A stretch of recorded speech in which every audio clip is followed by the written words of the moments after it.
इसके अलावा ये प्रोजेक्ट का मैं ब्रीफ आपको दे दूं कि हमें मिल्स का वेरिफिकेशन करना है। जो राइस मिल्स हैं, टोटल 1337 राइस मिल्स हैं हमारे उड़ीसा में, तो हमें उसका वेरिफिकेशन प्रोसेस करना है। ये काम हम लोग कर रहे हैं Orissa state civil supply Corporation यानी OSCSC के लिए। बहुत जरूरी है कि आप ये नाम याद रखें, Orissa state civil supply corporation का, क्योंकि यही हमारी गवर्नमेंट डिपार्टमेंट या एजेंसी है जिसके कहने पे हम ये काम कर रहे हैं, ये वेरिफिकेशन प्रोसेस पूरी कर रहे हैं। टोटल 1337 राइस मिल्स हैं, जिसको कि हम लोग 2 बार विजिट करेंगे। उड़ीसा के सारे डिस्ट्रिक्ट्स में विजिट करनी है हमें, 30 डिस्ट्रिक्ट्स हैं हमारे जो।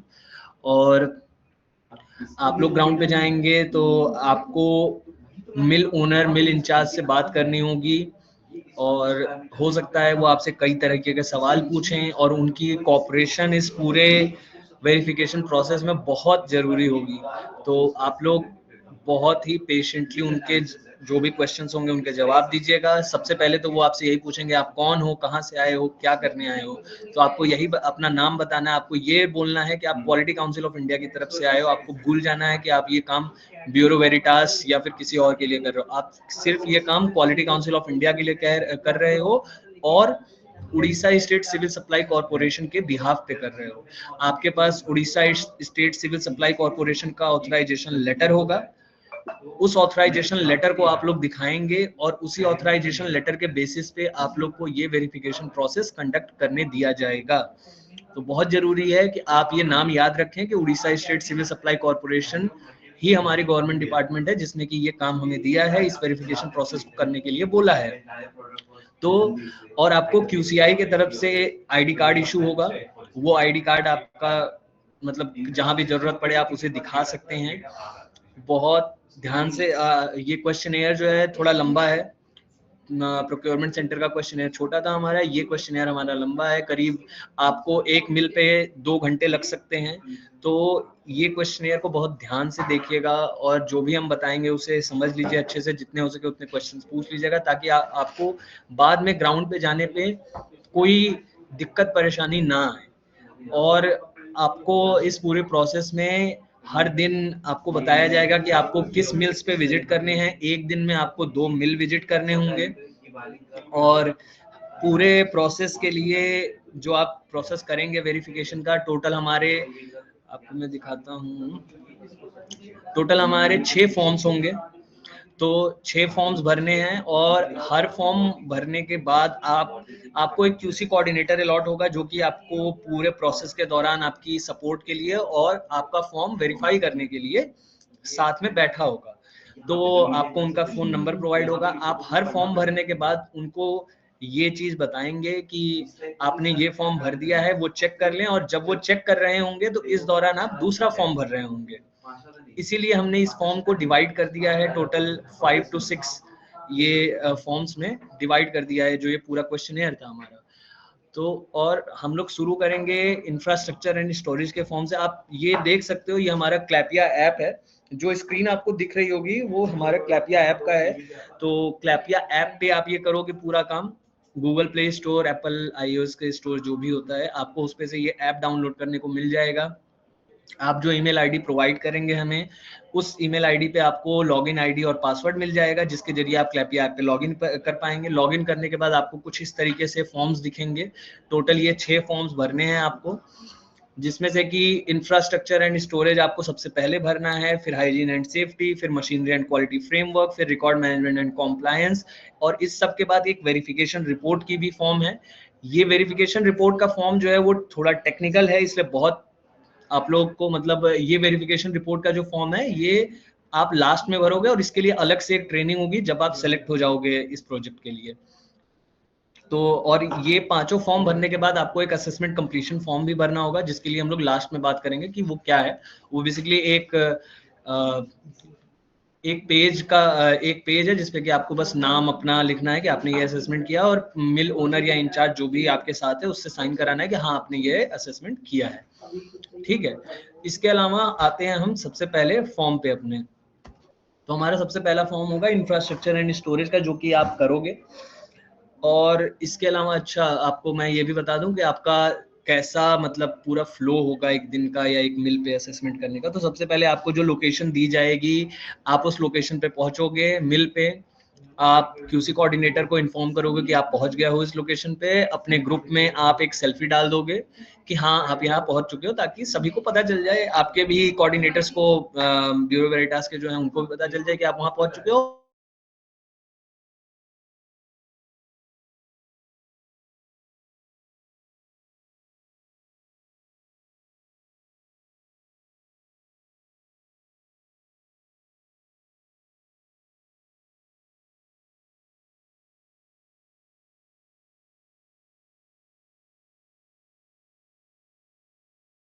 भरोगे कि स्टेट नेम आप सभी को पता है उड़ीसा ही होना है हर जगह। डिस्ट्रिक्ट आपको सेलेक्ट करना होगा, आप जिस डिस्ट्रिक्ट में होगे मिल का नाम सेलेक्ट कीजिए, मिल का कोड आ जाएगा। और उसके अलावा जीपीएस लोकेशन वो ऑटोमेटिकली फेच हो जानी चाहिए, आपका लोकेशन ऑन रहेगा तो। डेट ऑफ विजिट आप सेलेक्ट कर लीजिए, टाइम आप इंटर कर दीजिए। सबसे इंपॉर्टेंट क्वेश्चन, सबसे पहला क्वेश्चन जो है हमारा कि मिल खुला है कि नहीं, इज द मिल ओपन। ये बहुत जरूरी है कि आप इसको बहुत ध्यान से भरें। मिल, इसमें आपको 4 ऑप्शन जो दिए गए हैं उनमें से एक चुनना है। तो पहला ऑप्शन है ओपन एंड ऑपरेशनल, मतलब मिल खुली हुई है और मिल में काम भी चल रहा है, कि मिल में जो पैडी क्लीनिंग प्रोसेस या फिर पैडी से राइस बनाने का प्रोसेस जो है वो कोई ना कोई मतलब कुछ ना कुछ प्रोसेस चल रहा है, तो वो मिल ओपन एंड ऑपरेशनल होगी। अगर वो मिल ओपन है और वहां पे लेकिन ऐसा कुछ पैडी क्लीनिंग या पैडी का कोई काम नहीं चल रहा है, राइस का कुछ काम नहीं चल रहा है, लेकिन वो मिल ओपन है और उनका नॉर्मल जो रिकॉर्ड मैनेजमेंट कह लीजिए या फिर पेपर का काम कुछ चल रहा है, तो ओपन बट नॉट ऑपरेशनल में आप उसे डाल सकते हैं। मिल अगर बंद है, ताला बंद है वहां पे पूरी तरीके से, तो आप उसे क्लोज करेंगे। और अगर मिल, जैसे कि आपको लोकेशन जो दी जाती है वो जरूरी नहीं है कि वो एकदम एक्यूरेट होगी कि आप एकदम एग्जैक्ट उसी लोकेशन पे पहुंच जाओ। कई बार होगा कि आपके लोकेशन से, आपको जो लोकेशन दी जाएगी वहां से जो एक्चुअल मिल है वो 1 या 2 किलोमीटर आगे हो, 3-4 किलोमीटर आगे हो। तो आप किसी से आसपास में पूछ के मिल ओनर का, मोस्ट लाइकली आपको नंबर भी मिल जाएगा कि ये मिल ओनर का नंबर है, मिल ओनर का नाम है, ताकि आप उनको कॉल कर सको। हमारे क्यूसी कोऑर्डिनेटर भी हो सकता है उनको कॉल करें सुबह में। तो उस मिल ओनर से आप बात करें और पूछ लें कि आपकी मिल कहाँ है, आप जहाँ पे हो आप अपने लोकेशन बता दें, वो आपको बता देंगे कि अच्छा आप यहाँ नहीं यहाँ आ जाओ, हो सकता है वो 3-4 किलोमीटर आगे हो, तब तक ठीक है। अगर वो मिल आप जहां पहुंचे हो वहां से 8-10 किलोमीटर दूर हुई, कि बहुत दूर है आप वहां नहीं जा सकते हो, तब आप उसको रॉन्ग लोकेशन करोगे, कि वो मिल का आपको जो लोकेशन दिया गया था वो रॉन्ग लोकेशन था। क्योंकि मतलब 1-2 किलोमीटर 5 किलोमीटर तक समझ में आता है, लेकिन अगर 10 किलोमीटर 12 किलोमीटर कोई मिल दूर है अपने लोकेशन से, तो वो रॉन्ग लोकेशन है। उसके बाद अगर आपने रॉन्ग लोकेशन सेलेक्ट किया, तो आपको एक स्मॉल 5-10 सेकंड का वीडियो बनाना होगा। आसपास की सराउंडिंग का फोटो ले लीजिए कि आप जिस जगह पे पहुंचे थे, आपको जो लोकेशन प्रोवाइड की गई थी उस पे एग्जैक्टली मिल के बजाय है क्या। आप घूम के एक बार घूम जाइए, पूरा 5 सेकंड 7 सेकंड का एक वीडियो आप बना दीजिए, अपलोड कर दीजिए। अगर वो रॉन्ग लोकेशन नहीं है, तब आपका ये क्वेश्चन नहीं आएगा कि आपको वीडियो बनानी है, तब आपका सीधे क्वेश्चन आएगा photograph of the entrance gate of mill, जो कि आप देख सकते हैं एक सैंपल पिक्चर हमने लगा रखा है आपके लिए, कि ऐसा कुछ दिखता होगा। आप भी ऐसी ही फोटो लोगे कि हाँ ये राइस मिल का एंट्रेंस गेट है। सेल्फी ऑफ द असेसर, आप अपनी एक फोटो डाल देना यहाँ पे खड़े होके। फिर उसके बाद आप मिल ओनर से मिलोगे, मिल इंचार्ज जो भी होगा वहां पे, जो भी आपकी मदद कर रहा होगा वहां पे ये फॉर्म भरने में, उसका आप यहाँ पे नेम लिखोगे, name of the official assisting the assessor. उसका एक कॉन्टेक्ट नंबर आप लेके यहाँ पे लिख दोगे। आप उनसे पूछोगे कि ये किस तरीके की मिल है, मॉडर्न है, कन्वेंशनल है, मॉडर्नाइज्ड है। कन्वेंशनल मिल जो होती हैं वो पुरानी मिल होती हैं, जिसमें कि बहुत सारे मशीन्स नहीं होते हैं, बहुत कम मशीन्स होती हैं, मोस्टली काम मैनुअल होता है, तो वो कन्वेंशनल मिल होती है। मॉडर्नाइज्ड मिल वो होती हैं जिनमें कि कई सारे मशीन्स होते हैं, कई सारी चीजें होती हैं जो ऑटोमेटिकली हो रही होती हैं। और मॉडर्न वो मिल होते हैं जो कि सबसे सोफिस्टिकेटेड, सबसे अच्छी क्वालिटी के मिल्स होते हैं, बहुत सारे मशीन्स होते हैं, बहुत सारी चीजें ऑटोमेटिकली हो रही होती हैं, लेबर बहुत कम होते हैं आइडियली।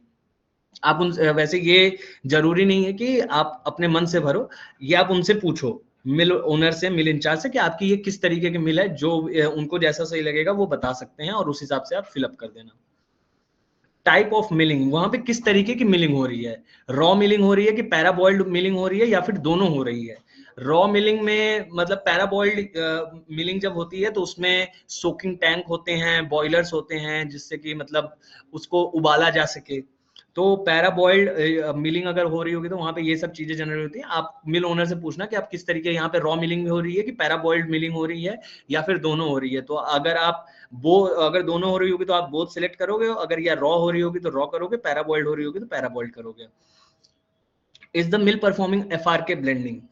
एफआरके होता है fortified rice kernel. Fortified rice kernel एक तरीके की मशीन होती है जिसमें कि राइस, जब पैडी से राइस निकल जाता है तो राइस को उसमें डाला जाता है और सर्टेन न्यूट्रिएंट्स उसके साथ मिक्स किए जाते हैं। Nutrients ideally vitamin B 12, iron, folic acid, कुछ इस तरीके के होते हैं जो कि उस मशीन के अंदर राइस के साथ मिक्स किए जाते हैं। तो उस प्रोसेस को एफआरके ब्लेंडिंग कहा जाता है। आजकल गवर्नमेंट्स इस चीज पे ध्यान दे रही है, तो कई सारे मिल्स में एफआरके ब्लेंडिंग भी होती है। तो आपको मिल ओनर से पूछना है कि क्या यहाँ एफआरके ब्लेंडिंग भी हो रही है। अगर वो बोलते हैं हो रही है तो आप यस करोगे। आप उसके बाद ये पूछोगे कि मिल में कहीं प्राइवेट मिलिंग हो रही है क्या? प्राइवेट मिलिंग का ये मतलब है, जैसे देखिए आप ये काम ओएससी एससी के लिए कर रहे हो, मिल भी है ओएससी एससी के लिए ही ये काम कर रहा है कि पैडी ओएससी एससी का लेके और उसको राइस में कन्वर्ट कर रहा है। लेकिन अगर मिल हो सकता है कि किसी प्राइवेट इंडिविजुअल का या फिर किसी और कंपनी का ये काम कर रहा हो अलग से भी, तो आप उनसे पूछोगे कि मिल में क्या प्राइवेट मिलिंग भी हो रही है। अगर वो कहते हैं हो रही है तो यस, कहते हैं नहीं तो नहीं। ज्यादातर चांसेज है कि नहीं हो रही होगी प्राइवेट मिलिंग। ठीक है, फिर हम आएंगे मिलिंग एरिया में। मिलिंग एरिया में हमारा सबसे पहला क्वेश्चन होगा टाइप ऑफ फ्लोर। फ्लोर कैसा है? आप खुद देख के बता सकते हो कि सीमेंटेड फ्लोर है, ब्रिक फ्लोर है, कच्चा फ्लोर है। कुछ आप ये देख सकते हो, इमेजेस हमने लगा रखे हैं आपकी सहूलियत के लिए, आप इन्हें देखो। कुछ इस तरीके के ये दिखते हैं, सीमेंटेड फ्लोर, ब्रिक फ्लोर और कच्चा फ्लोर। और आपको भी, आप जो भी सिलेक्ट करोगे उसकी पिक्चर लेनी होगी, एक क्लियर पिक्चर लेनी होगी। और पिक्चर लेते वक्त ध्यान देना है कि आपको ब्लरी फोटो नहीं लेनी है, थोड़ी सी दूर से फोटो लीजिए ताकि हर चीज क्लियरली विजिबल हो, हमें पता चल सके कि हाँ ये मिलिंग एरिया है, उसमें इस तरीके की फ्लोर है। ऐसा नहीं होगा कि आप खड़े हो गए और जस्ट नीचे की फोटो ले ली, ताकि कुछ समझ में ही ना आए। तो फोटो थोड़ी अच्छी से लीजिएगा, अपना कॉमन सेंस यूज कीजिए कि किस तरीके की फोटो से एकदम क्लियरली आइडिया लग जाएगा किसी को भी। Condition of floor in the milling area, floor पे कहीं सीपेज तो नहीं हो रही है, कहीं क्रैक्स तो नहीं है, ये आपको देखना है। अगर दोनों हो रही है तो दोनों सिलेक्ट कर लीजिए, क्योंकि ये मल्टीपल चॉइस क्वेश्चन है। अगर कुछ नहीं हो रहा है तो नन ऑफ द एबव। आपको अगर फ्लोर एकदम सही लग रही है तो none of the above select करेंगे आप। टाइप ऑफ वॉल, वॉल किस तरीके की है? अभी तक आप फ्लोर देख रहे थे, अब आप वॉल देखिएगा। कंक्रीट वॉल है कि ब्रिक वॉल है कि wall cladding? Wall cladding basically asbestos या टिन की वॉल होती है जो खड़ी की जाती है। आप देख सकते हो, पिक्चर हमने लगा रखी है, आप उससे आइडिया लगा सकते हो। कंक्रीट वॉल नॉर्मल जो दीवारें होती हैं आपको समझ में आता होगा। ब्रिक वॉल जो ईंटे की दीवार होती है वो होती है। और अगर किसी और तरीके की है तो आप अदर सेलेक्ट करके खुद से लिख सकते हो कि नहीं यहाँ पे कुछ और, कहीं लकड़ी की दीवार तो नहीं है उनकी। टेम्पररी पीसीज में अक्सर टेम्पररी मिल्स होते हैं, क्या पता हो सकता है। तो आप अगर कुछ आइडियली कुछ अदर्स में आना नहीं चाहिए, लेकिन अगर हो तो आप अदर सेलेक्ट करके लिख दीजिए वहां पे कि इनकी दीवार कुछ अलग है। कंडीशन ऑफ वॉल, वॉल पे कहीं सीपेज या क्रैक्स या पुट्टी उखड़ तो नहीं रही है उसकी, तो ये चीजें आप देख लीजिएगा। और फोटो आपके लिए लगा रखे हैं हमने। अगर कुछ अदर्स है तो अदर में आप कर सकते हैं, और अगर इनमें से कुछ नहीं हो रहा है, कोई प्रॉब्लम नहीं है, दीवार एकदम ठीक है, तो आप नन होता है वेब सिलेक्ट करें। सीलिंग देखिएगा, सीलिंग मतलब छत जो होती है उसमें देखिएगा कहीं कोई क्रैक्स तो नहीं है, कोई हुक ऐसा तो नहीं लटक रहा है जो प्रॉब्लमेटिक चीज मतलब हो, जिससे कोई दिक्कत परेशानी हो सके, तो आप वो देख लेना। अगर होगा तो यस, नहीं होता है तो नो। अगर यस करेंगे तो आपको जो भी वो दिक्कत परेशानी लग रही है छत के साथ, आप उसकी फोटो लेके अपलोड कर देना। प्रोविजन फॉर वेंटिलेशन, वेंटिलेशन के लिए वहां पे क्या मिलिंग एरिया में कैसा है? विंडोज लगे हुए हैं, वेंटिलेटर्स हैं, एग्जॉस्ट फैंस हैं, या फिर कुछ और सुविधा है, या फिर नन ऑफ द एबव? कुछ है ही नहीं। आपको देखो फोटो हमने कुछ पहले ये आप देख लीजिए, सीलिंग में कुछ ऐसी प्रॉब्लम्स हो सकती हैं, पेंट उखड़ रही होगी, कुछ डैमेज होगा, नहीं तो क्रैक्स हो गए होंगे, तो इस तरीके का कुछ हो सकता है। और वेंटिलेटर्स के टाइप आप देख लो, windows, normally windows, exhaust fans, बड़े बड़े पंखे जो हमेशा बाहर धुआं निकालते रहें। वेंटिलेटर्स भी इसीलिए होते हैं, अगर वेंटिलेटर्स हैं तो वेंटिलेटर्स आजकल काफी सारे मिल्स में होते हैं। और उसके बाद वेंटिलेशन फैसिलिटी सही है कि नहीं, इंटैक्ट है कि नहीं, कहीं ऐसा तो नहीं है बस वेंटिलेशन फैसिलिटी लेकिन वो टूटा है, वो जैसे विंडोज हो सकती है खुली हो, टूटी पड़ी हो ऐसी, तो ये देख लीजिएगा। और विंडोज या फिर कोई और जो ये एग्जॉस्ट फैंस लगे हैं उनपे उनसे चिड़िया पक्षी ये सब ना आ जाए अंदर, बर्ड्स एनिमल इंसेक्ट, इसके लिए उन्होंने कवर कर रखा है कि नहीं उसको, ये भी आपको देखना है। अगर यस तो आप यस सेलेक्ट करके उसकी फोटो अपलोड कर दीजिएगा, अगर नो तो नो। अब देखिए जो ये सारे क्वेश्चंस हमने मिलिंग एरिया के लिए देखे हैं, वही क्वेश्चंस हमें स्टोरेज एरिया में भी करने हैं। आप मिलिंग एरिया से अब स्टोरेज एरिया में चले जाएंगे जहां पे वो पैडी या फिर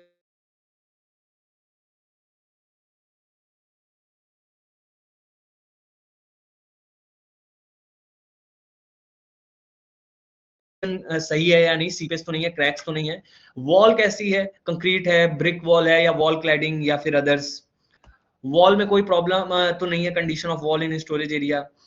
अब स्टोरेज एरिया में आप छत देखेंगे वापस से कि छत में कुछ प्रॉब्लम तो नहीं है, वेंटिलेशन है कि नहीं स्टोरेज एरिया में, अगर वेंटिलेशन है तो वेंटिलेशन फैसिलिटी सही है या नहीं, टूटी फूटी तो नहीं है, विंडोज या फिर वेंटिलेटर जो भी लगे हुए हैं उस पे प्रॉपर सुविधाएं हैं कि नहीं उसको ढकने के लिए, रेस्ट रूम अवेलेबल है कि नहीं वर्कर्स के लिए। अब देखिए ये क्वेश्चन जो है ये नॉर्मल मिल में बहुत लोग काम करते हैं, तो उनके बैठने उठने के लिए, थोड़े रेस्ट करने के लिए एक रूम बना के रखा गया है कि नहीं।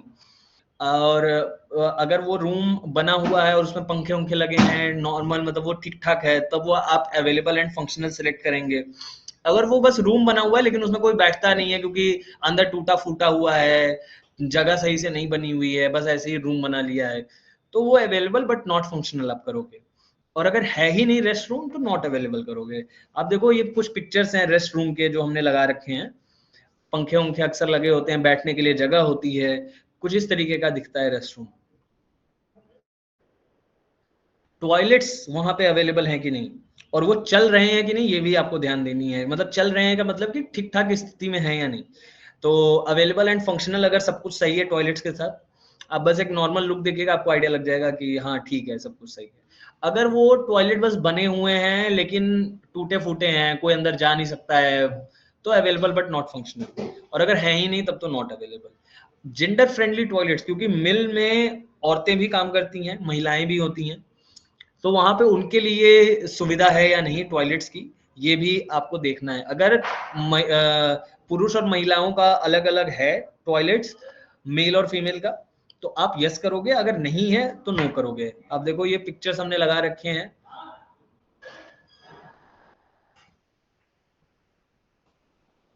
दीदी से रिमोट मांगो यार इसी। फर्स्ट एड किट आप मिल ओनर से पूछोगे कि फर्स्ट एड किट कहाँ है, वो दिखा देंगे। फर्स्ट एड किट में आइडियली डेटॉल होती है, कुछ कॉटन होते हैं ताकि किसी को चोट वोट लग जाए तो, कोई बीमार उमार पड़ गया तो पैरासीटामोल उसके लिए होती है, छोटी मोटी चीजें होती हैं, 5-6 चीजें। आप उनसे फर्स्ट एड किट मांग लोगे तो वो आपको दिखा देंगे कि हाँ फर्स्ट एड किट है। आप एक उसमें कुछ मेडिसिन भी होती हैं अक्सर, तो आप एक बार उस पर देख लेना कि कहीं वो एक्सपायर्ड मेडिसिन नहीं है। तो उसके लिए हमने क्वेश्चन दे रखा है कि are all the medicine in the first aid kit under expiry date, अगर सब चीजें सही हैं, कोई भी दवा एक्सपायर्ड नहीं है, तो आप यस करोगे, और अगर एक्सपायर हो चुकी दवा रखी हुई है तो आप नो करोगे। ड्रिंकिंग वाटर फैसिलिटी है कि नहीं मिल में, लेबर के लिए मतलब पीने का पानी का व्यवस्था है या नहीं, हो सकता है कि हैंड पंप हो सकता है वाटर कूलर हो सकता है कि एक नॉर्मल डिस्पेंसर लगा हो, और आरओ वाले बोतल के साथ जो आजकल आता है 20-40 लीटर वाला, या फिर एक नॉर्मल ये ऐसा जो आप फोटो में देख सकते हो ऐसा भी हो सकता है ड्रिंकिंग फैसिलिटी के लिए। तो जो भी ड्रिंकिंग फैसिलिटी हो आप देख लेना, पूछ लेना, और यस या नो उसके बेसिस पे आप कर देना, और फोटो उस प्रकार से अपलोड कर दीजिएगा आप। अगर है ही नहीं तब तो कोई बात नहीं, अगर है तो क्या है उसकी फोटो अपलोड कर दीजिए। सोर्स ऑफ पावर, बिजली किस तरीके से वहां पे आती है आपको देखना है। इलेक्ट्रिसिटी कनेक्शन मतलब जो नॉर्मल इलेक्ट्रिसिटी मीटर होता है वो जनरेटर आप सभी जानते हैं, जनरेटर डीजल वाली जो होती है, ऑन साइट सोलर पैनल्स लगे हुए हैं, क्या पता हो सकता है कि वो इलेक्ट्रिसिटी कनेक्शन के साथ साथ सोलर पैनल लगा रखे हों, वो आप तब दोनों सेलेक्ट कर सकते हो। मल्टीपल चॉइस क्वेश्चन है ये। आप देखो ये कुछ पिक्चर्स हमने लगा रखे हैं सोलर पैनल के, इलेक्ट्रिसिटी मीटर के, जनरेटर के, इसीलिए ताकि आपको समझ में आ जाए किस तरीके की आपको फोटो लेनी है। स्टोरेज में आप देखो क्या क्वेश्चंस आपको देखने हैं। स्टोरेज में आपको स्टोरेज एरिया, अभी आप जैसा कि हमने अभी क्वेश्चन में देखा, स्टोरेज एरिया के हम क्वेश्चंस भर रहे थे, तो स्टोरेज एरिया में हमें देखना है कि जो सामान स्टोर किया जा रहा है, जैसे पैडी या राइस रखा गया है जो, तो उसको डनेज के साथ रखा गया है कि नहीं, तो किस तरीके का डनेज है वहां पे। तो डनेज में हमने देखे टारपुलिन या पॉलिथीन शीट्स, बैम्बू मैट्स। आप देखो कुछ पिक्चर्स हमने इसीलिए दे रखे हैं, tarpaulin sheets, polythene sheet, bamboo mat, wooden crate, plastic pallets, wooden बल्ली, जो भी डनेज मटेरियल है आप उसको सेलेक्ट कर लें और उसकी एक फोटो अपलोड करें। अगर कोई और तरीके की डनेज मटेरियल है तो अदर सेलेक्ट करें और उसके बाद वहां पे बताएं। अगर डनेज है ही नहीं वहां पे, if dunnage is not available, क्योंकि डनेज रखना बहुत जरूरी है। अगर राइस पैडी स्टोर करना है तो उसके लिए डनेज रखना जरूरी है। इसलिए अगर डनेज नहीं अवेलेबल है तो क्यों नहीं अवेलेबल है, ये आप जरूर उनसे पूछें, जो भी वो आंसर दें वो आप।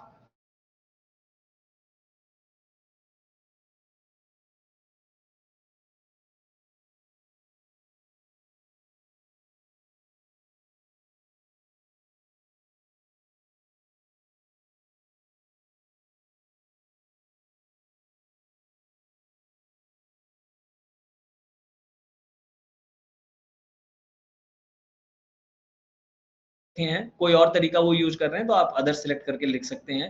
हो सकता है वो एक से ज्यादा तरीके से रख रहे हो, तो आप मल्टीपल चॉइस है तो आप वो भी सेलेक्ट कर सकते हैं। हाँ, आपको फोटो अपलोड करनी पड़ेगी उस तरीके की। देखिए रैक स्टैकिंग होती है, उसमें रैक्स बने होते हैं कि एक रैक है, दो रैक है, तीन रैक है। और ब्लॉक स्टैकिंग में क्या होता है, बस एक के ऊपर एक, एक के ऊपर एक वो रख देते हैं। मतलब जो गनी बैग्स होते हैं या बोरा जैसे कि हिंदी में कहा जाता है इनको, तो बोरे के ऊपर बोरा उस पे बस लाद दिए, ऐसा कह सकते हो आप। या फिर क्रॉस स्टैकिंग, क्रॉस स्टैकिंग का बेसिकली मतलब है कि एक बार वो सीधे रख रहे हैं, एक बार वो लेटा के रख रहे हैं, मतलब एक बार वर्टिकल एक बार हॉरिजॉन्टल ऐसे रख रहे हैं वो, जैसा कि आप फोटो में भी देख सकते हैं। आप देखोगे कि एक एक गनी बैग लेटा के रखा गया है, मतलब हॉरिजॉन्टल रखा गया, उसके ऊपर दो वर्टिकली रखे गए हैं, फिर एक लेटा के रखा गया, फिर उस पर दो वर्टिकली रखे गए। तो इस तरीके से क्रॉस स्टैकिंग की जाती है कि मतलब अल्टरनेटिव चेंज होते रहता है उसका।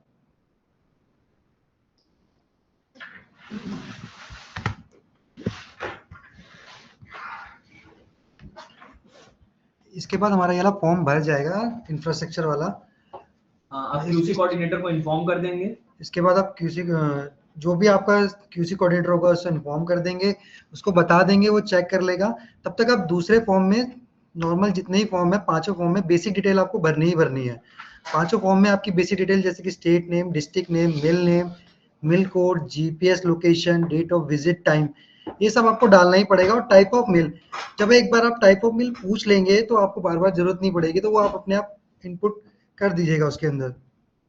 तो हेल्थ, ये जो हमारा सेकंड फॉर्म है, ये हाइजीन एंड सेफ्टी पे है। इसके अंदर सारे क्वेश्चन हाइजीन एंड सेफ्टी पे होंगे। जैसे कि इसमें पहला क्वेश्चन है, which of the following is visible in the mill. जैसे कि इस क्वेश्चन में आपको सिलेक्ट करना है कि पान गुटखे के कोई स्टेन तो नहीं है मिल्स के अंदर कहीं पर, सिगरेट के किसने पी के बर्ड्स फेंक दिए हों, अल्कोहल बॉटल पड़ी हूँ वहां पर, match stick, stagnation water in near mill, मतलब पानी ठहरा हुआ कहीं पर ना हो मिल के आसपास, स्टोरेज एरिया में ना। अगर आपको कुछ और दिखता है तो अदर्स में। इसके लिए जितने आप सेलेक्ट करेंगे उतनी आपको इमेज डालनी पड़ेगी। जैसे कि आपने सिगरेट, अल्कोहल और मैस्टिक करा है, तो इन तीन की तीन फोटो डालनी पड़ेगी। मल्टीपल चॉइस क्वेश्चन है। अगर आपको कुछ और दिखता है तो इफ अदर्स करके उसमें टेक्स्ट में डाल के उसकी इमेज डाल सकते हैं। इसमें कुछ इमेज है, जैसे स्टेगनेट वाटर का है, जैसे पान ठहरा हुआ पानी, पान गुटखा के पिक्चर है, अल्कोहल की है। आप कोशिश कीजिएगा कि अगर आपको ये सारी चीजें एक जगह मिल जाए, क्योंकि हमने ज्यादा फोटो नहीं, 2 या 3 फोटो में ये सब आपको कवर करने पड़ेंगे। तो बेसिकली ये हो सकता है कि आपको दो चीजें एक साथ मिल जाए तो एक फोटो में दोनों चीजें कवर है, जैसे सिगरेट के बड हो गए और पान गुटखा एक साथ पड़ा है तो उसमें दोनों सेलेक्ट करके एक ही फोटो अपलोड कर दीजिएगा। नेक्स्ट क्वेश्चन है हमारा, what type of drain available in the mill, मतलब वहां पर कौन कैसी नालियां हैं पानी निकालने के लिए मिल्स या स्टोरेज से, कोई भी जैसे यूज हो रहा है, वो टॉयलेट हो, टॉयलेट का यूज हो सकता है या फिर मिल में कोई पानी यूज हो रहा है तो वो कैसे जा रहा है। वहाँ ओपन ड्रेन है, कवर ड्रेन है, जैसे कि इमेज में देख सकते हैं हम। ओपन ड्रेन मतलब खुली नाली जिसके ऊपर कुछ भी नहीं रखा है, बस ओपन है और पानी फ्लो हो रहा है। कवर ड्रेन में स्क्रीनिंग लगाई होगी या फिर कोई पत्थर रखा होगा ऊपर से ताकि वो कवर्ड है। Drain complete submerge with sand, मतलब नाली है पर उसके अंदर वेस्ट मटेरियल भर गया है सारा और वो चल नहीं रही है, मिट्टी होगी कुछ भी हो वो है। अंडरग्राउंड ड्रेन के अंदर हमारा ये है कि ड्रेन है पर हमें ऊपर से नहीं दिख रही है, तो आप मिल इंचार्ज से पूछ सकते हैं यहाँ पर किस तरीके की ड्रेनेज सिस्टम है, वो बता देंगे आपको कि हमारा अंडरग्राउंड पाइप जा रखा है। तो उसका आप फोटो देख आप उसको सर्च कर लेंगे एरिया में कहाँ पर किस जगह पर उसका कहीं पर होता है ना वेस्टेज निकालने के लिए हमारा होता है, तो एक होल बनाया होता है, तो वहां से आप उसकी फोटो क्लिक कर सकते हैं। तो इसमें ये भी मल्टीपल क्वेश्चन है और इसमें अगर कुछ भी नहीं है तो नॉट अवेलेबल, और अगर ड्रेन अगर ओवरफ्लो हो रही है मतलब पानी ऊपर निकल रहा है सारा इधर उधर फैला हुआ है तो उसके लिए आप सिलेक्ट कर सकते हैं यस और नो। नेक्स्ट क्वेश्चन हमारा है कि is waste material like paddy straw husk disposal और clean from storage area. Storage area में जब पैडी को राइस में कन्वर्ट किया जाता है तो हस्क निकलता है, उसके ऊपर का छिलका निकलता है, जिसको वो स्टोरेज एरिया में साफ है कि नहीं या फिर ऐसे ही फैला हुआ है, तो उसकी आपको फोटो डालनी है। तो यहाँ पर यस और नो का सिंगल चॉइस क्वेश्चन है। इसके बाद हमारा is the milling area free from sewage and contaminant, उसमें आपको सिलेक्ट करना है यस नो। तो आपको देखना है कि स्टोरेज एरिया और जहाँ भी आप खड़े हैं वहाँ पर किस तरीके की सफाई है, कि वहाँ पर कोई फ्री है तो यस करना है, अगर आपको लग रहा है गंदा है पर थोड़ा साफ भी है तो मोस्ट क्लीन सम कंटेमेंट, और नॉट रेगुलरली क्लीन मतलब बहुत गंदा पड़ा हुआ है आपको लग रहा है कि साफ ही नहीं होता है ये, तो उस हिसाब से आपको इसे क्वेश्चन सिलेक्ट करने हैं। फिर नेक्स्ट क्वेश्चन है are the milling machine from free from stone and lubricant and paints, मतलब मशीन जो मशीनी एरिया है वहां पर कोई पत्थर वत्थर लुब्रिकेंट या पेंट्स वेंट्स तो नहीं पड़ा हुआ है जिसकी वजह से परेशानी हो रही हो, तो इस तरीके से आपको इसमें क्वेश्चन चूज करने हैं, इसमें भी सिंगल चॉइस क्वेश्चन है। नेक्स्ट है हमारा जो मशीन है वो कैसे साफ, हाउ फ्रिक्वेंटली कितना फ्रिक्वेंटली उसे क्लीन कर रहे हैं, मशीन को डेली कर रहे हैं, वीकली कर रहे हैं, मंथली कर रहे हैं, ये आप मेल चार्ज से पूछ लीजिएगा वो बता देंगे। इसका वो एक रिकॉर्ड मेंटेन करते होंगे, अगर वो वीकली बोलते हैं तो वो लॉग बुक होगी जो उन्होंने मेंटेन कर रखी होगी, जो सेकंड क्वेश्चन है, तो उसमें आपको पता लग जाएगा कि जैसे आपने वीकली कहा तो उन्होंने वीकली ही मेंटेन में लिख रखा होगा कि इस मंडे टू इस मंडे चेक हुआ है, लॉग बुक में एंट्री होगी मशीन क्लीन हुई है, फिर नेक्स्ट मंडे, तो वीक वाइज हो रही होगी। मंथली होगी तो मंथली में जैसे मिड ऑफ मंथ भी हो सकता है, स्टार्टिंग ऑफ मंथ भी हो सकता है, एंड ऑफ मंथ भी हो सकता है। नेक्स्ट क्वेश्चन है कि is the separate area available from hazardous chemical, hazardous chemical जो कि जो बहुत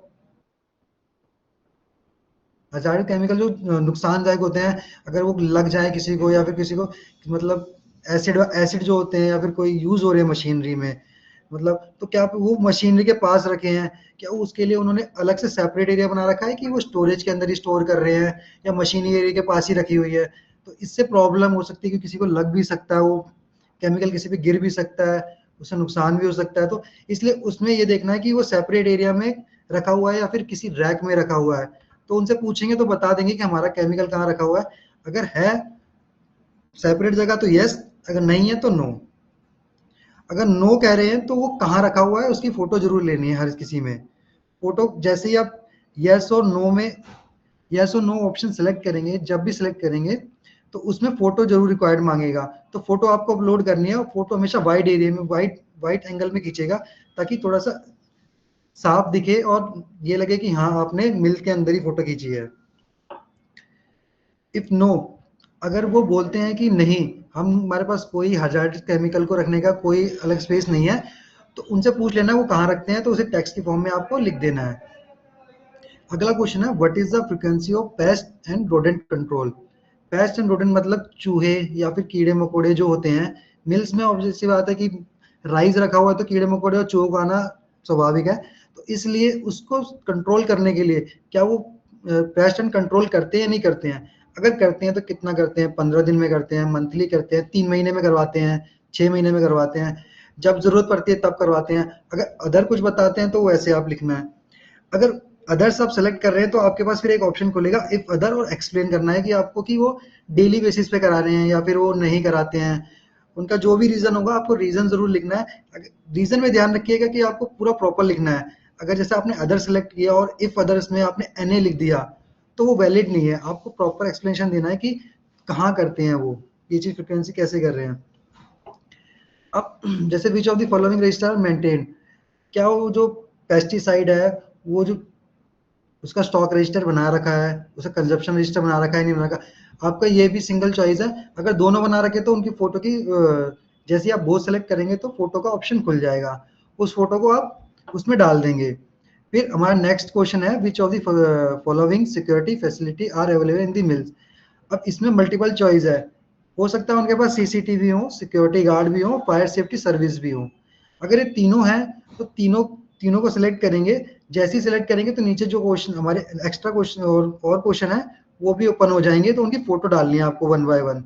अगर सीसीटीवी है तो कितने सीसीटीवी हैं उस मिल में, जैसे 10 हो सकते हैं। अब 10 में से कितने हमारे सीसीटीवी फंक्शनल हैं, तो आपके पास एक स्क्रीन आ जाएगी, उनका कहीं पर कंट्रोल रूम होगा या मॉनिटरिंग होगी जहां पर सारे स्क्रीन की वो आ रही होगी, मॉनिटरिंग आ रही होगी, तो आप उसमें कैमरा गिन लेंगे, वो फंक्शनल कैमरा है। जैसे उन्होंने बोला 10 कैमरे हमारे पास, तो आप 10 तो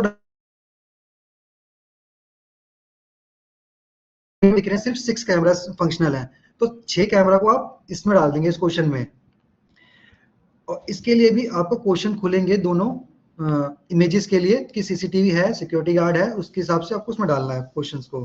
फिर नेक्स्ट क्वेश्चन है कितने सिक्योरिटी गार्ड है मिल के अंदर, तो उसका नंबर डालना है। Which of the following fire safety service available in this mill, कौन सी सर्विस अवेलेबल है। जैसे फायर एक्सटिंग्विशर होता है जो दीवार पे लटका होता है, फायर बकेट हो सकती है हमारी, पानी की भी हो सकती है, सैंड की भी हो सकती है।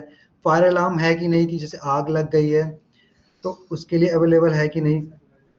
तो इस क्वेश्चन में हमारा मल्टीपल चॉइस है, इसके अंदर आप मल्टीपल सेलेक्ट कर सकते हैं। फायर एक्सटिंग्विशर हो गया, फायर बकेट हो गया, फायर अलार्म हो गया। जैसे आप सेलेक्ट करेंगे उसके हिसाब से इमेजेस के ऑप्शन खुल जाएंगे, उनमें आप उन इमेजेस को अपलोड कर देंगे।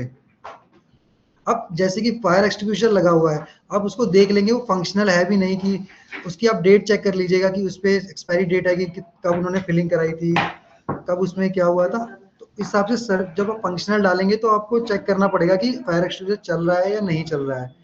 फायर अलार्म को आप चेक करवा सकते हैं कि कब वो धुआं हुआ होता है तो कैसे। अगर नहीं फंक्शनल है तो नन ऑफ द अबव कर देंगे, कोई इमेज भी नहीं डालनी पड़ेगी।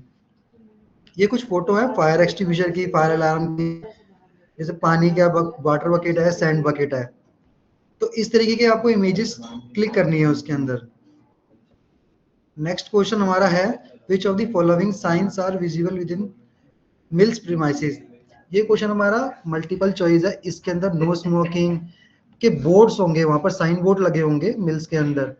तो उस मिल्स में जो जो आपको साइन बोर्ड दिखेंगे आप उनको सेलेक्ट कर लेंगे। अब जो भी सेलेक्ट करेंगे उसकी इमेज आपको अपलोड करनी पड़ेगी। जैसे नो स्मोकिंग अगर सेलेक्ट कर रहे हैं तो नो स्मोकिंग का बोर्ड की फोटो डालनी है। अगर मान लीजिए इसमें 12-13 है तो आप जितने सेलेक्ट करेंगे उतनी इमेज आपको डालनी पड़ेगी। मोस्टली हो सकता है कि उनके पास साइन बोर्ड हो ना, तो नन ऑफ दी अबाव कर लीजिएगा। हो सकता है उनके पास 4 बोर्ड हो या 5 बोर्ड हो, जितने होंगे आपको उतने सेलेक्ट करने हैं। कोशिश कीजिएगा कि उनसे पूछ लीजिएगा एक बार बोल के कि ये आपके पास कौन कौन से अवेलेबल हैं, तो वो आपको बता भी देंगे कि हमारे पास ये अवेलेबल है। ये कुछ साइन बोर्ड्स हैं, जैसे नो स्मोकिंग का, heavy machinery, warning sudden loud noise. जैसे मशीन में कभी हो सकता है खराबी आ रही हो तो उसके लिए कोई वार्निंग दे रखी नहीं दे रखी है। फायर अलार्म हो सकता है, फायर फाइटिंग इक्विपमेंट हो सकता है, फायर एग्जिट, एग्जिट का ग्रीन कलर का बोर्ड होता है, हमारे यहाँ पर रेड है।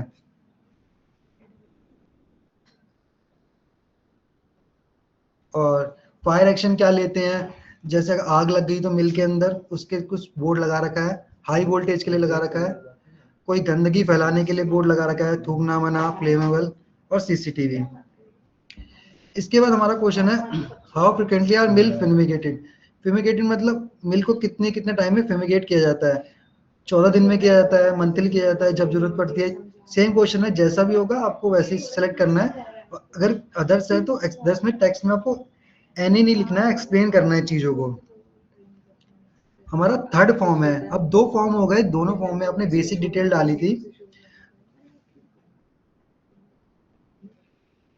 जरूर इसमें देखना, वो पूछना किसी को डाउट, अगर किसी को डाउट है तो पूछ सकते हैं अभी तक हाँ, इतने दो फॉर्म में किसी जैसे। का कोई क्वेश्चन हो, कोई क्वेरी हो, तो आप लोग अभी हम लोग को मतलब पूछ सकते हैं। अब तक आपको कुछ लगा हो कि नहीं हमको ये चीज नहीं समझ में आई, ये होता क्या है, कुछ भी अगर ऐसा दिमाग में क्वेश्चन आया आपके, तो आप जरूर पूछें अभी।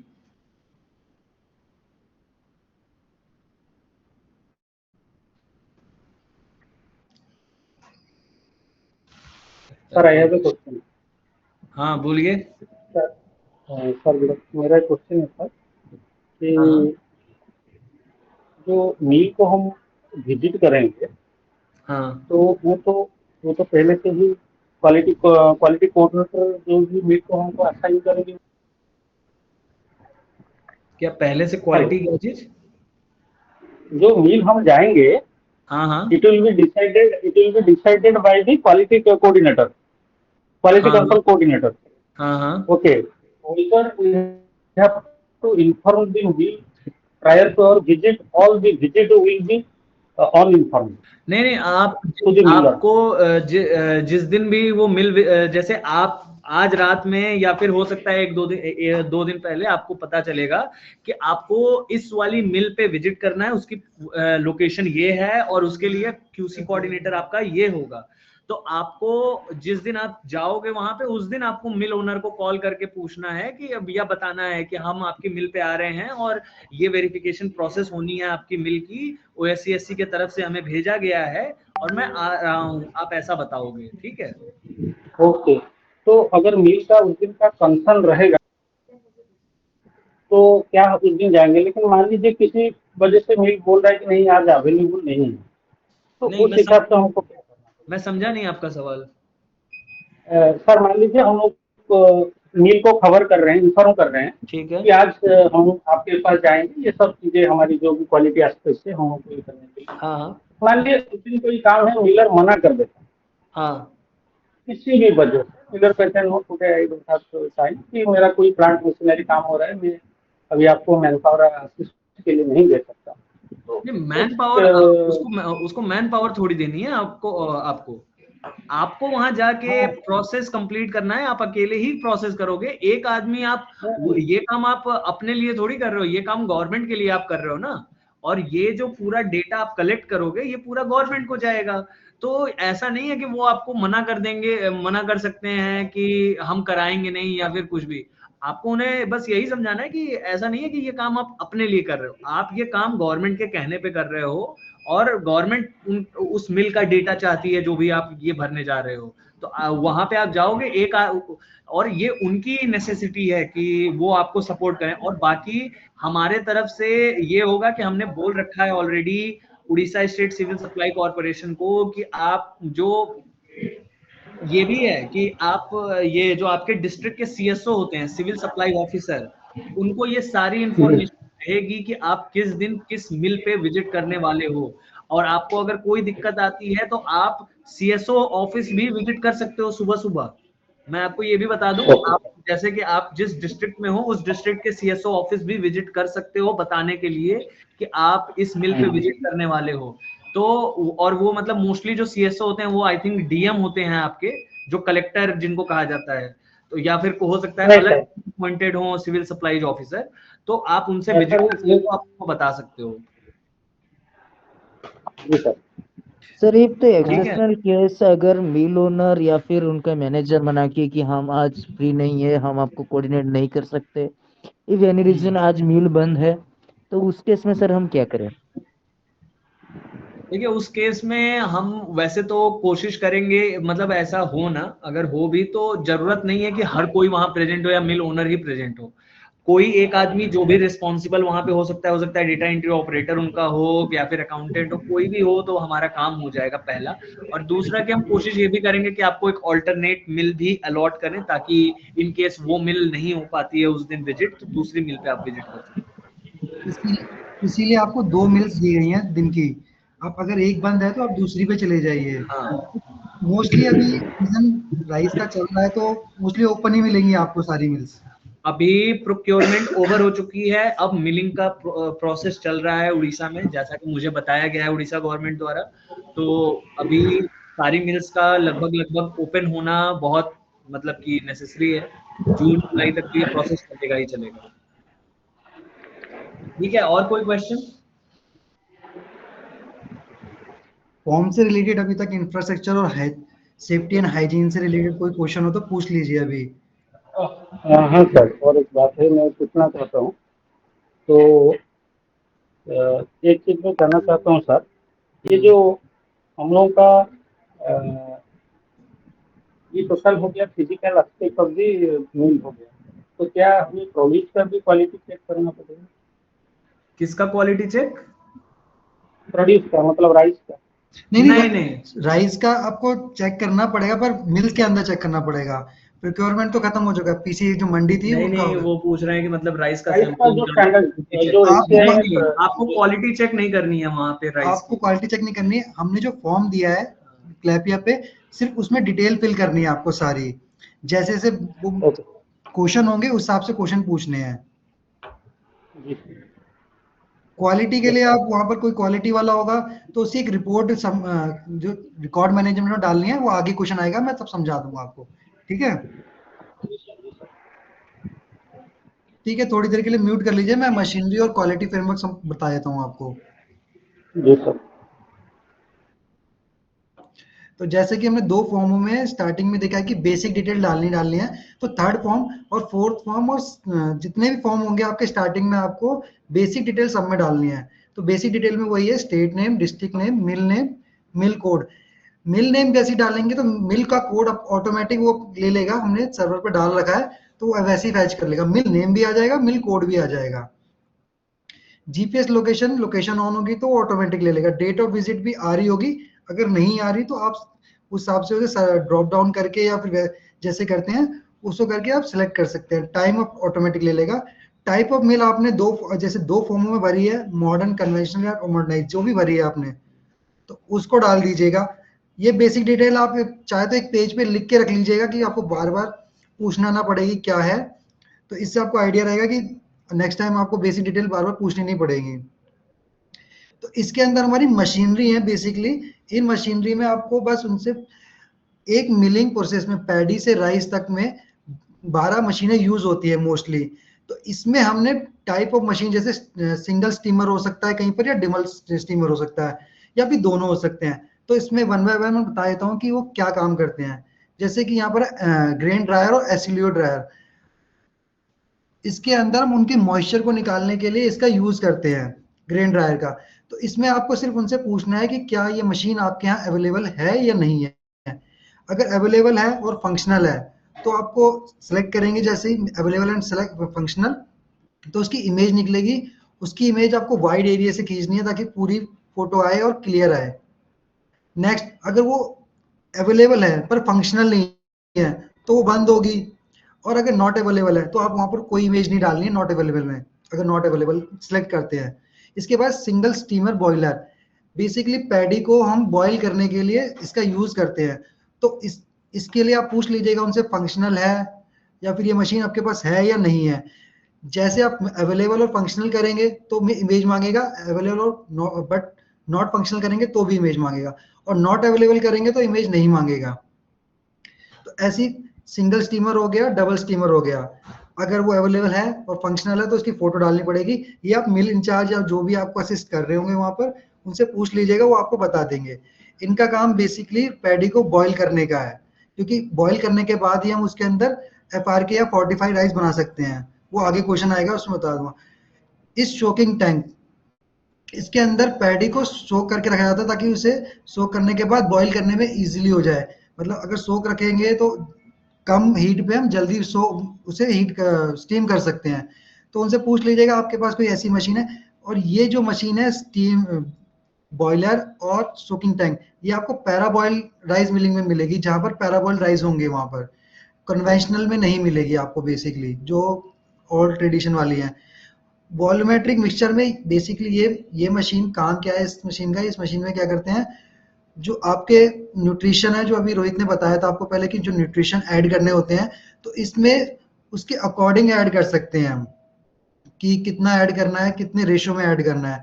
इस पैडी में इतना आयरन, फॉलिक एसिड और विटामिन B12 ऐड करना है, ताकि ये फोर्टिफाइड राइस बन सके। जहां पे एफआरके ब्लेंडिंग हो रही होगी जिस मिल में, वहीं पे ये अवेलेबल होंगे। देखिए हमारे मशीनरी के क्वेश्चंस में बहुत सारे क्वेश्चंस हैं, बहुत मतलब कि बहुत सारे क्वेश्चंस क्या मतलब बहुत सारे मशीन्स को लेके क्वेश्चन है। क्वेश्चन सेम है कि क्या ये मशीन प्रेजेंट है वहां पे मिल में, और अगर प्रेजेंट है तो वो चल रही है कि नहीं। तो आपको हर एक मशीन के लिए सेम सवाल पूछना है कि सोकिंग टैंक, आप मिल ओनर या मिल इंचार्ज से सेम चीज पूछोगे, सोकिंग टैंक अवेलेबल है और चल रहा है तो अवेलेबल एंड फंक्शनल, उसकी एक पिक्चर ले लेंगे। अगर वो है और नहीं चल रहा है तो अवेलेबल बट नॉट फंक्शनल, अगर है ही नहीं तो नॉट अवेलेबल। देखिए हमने क्वेश्चंस पूछे हैं करीब 15-20 हमारे मशीन्स हैं, लेकिन जरूरी नहीं है कि हर मिल में 15-20 क्वेश्चन पूरे मशीन्स हों। हो सकता है कि एक मिल में केवल 5 मशीन हो सकता है किसी मिल में 15 मशीन्स अवेलेबल हो। तो डिपेंडिंग ऑन दी मिल और मिल की कैपेसिटी अलग अलग टाइप ऑफ मशीन्स प्रेजेंट होते हैं। हमारा काम है पता करना कि उस पर्टिकुलर मिल में कौन कौन सी मशीन्स अवेलेबल हैं। तो आप सेम क्वेश्चंस बार बार वही पूछोगे कि सोकिंग टैंक है, वॉल्यूमेट्रिक मिक्सचर है, ऑटोमेटिक वेइंग एंड बैगिंग हो रही है क्या वहां पे, dynamic FRK blending machine use हो रही है क्या मिल में, एंजलबर्ग हलर यूज हो रहा है क्या, 1 और 2 कोन पॉलिशर अवेलेबल हो रहा है क्या।